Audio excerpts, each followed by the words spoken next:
హైదరాబాద్ వేదికగా 72వ miss world పోటీలు నిర్వహించడం గర్వకారణంగా ఉందన్నారు మంత్రి జూపల్లి కృష్ణారావు. మే 6, 7 తేదీల్లో హైదరాబాద్కి మిస్ వరల్డ్స్ కంటెస్టెంట్స్ వస్తారని తెలిపారు. ఈ ఈవెంట్కు 140 దేశాల నుంచి కంటెస్టెంట్స్ వస్తున్నారని చెప్పుకొచ్చారు. దీని ద్వారా ఇవి క్రియేట్ చేయడం కోసం ఈ యొక్క ఎంప్లాయ్మెంట్ అట్లాగే స్టేట్ రెవెన్యూ రాష్ట్ర ఆదాయం పెంచి అట్టడుగు వర్గాల వాళ్ళ యొక్క అభ్యున్నతికి దోహదపడాలనేటువంటిది దీని యొక్క ఉద్దేశం, లక్ష్యం, ప్రధానమైనటువంటి అంశం.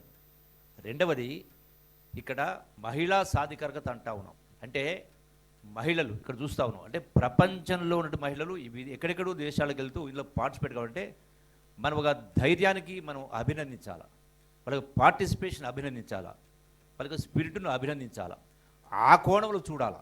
అంతేగాని అందాల పోటీ అంటే ఇంకో కోణంలో చూడకూడదు.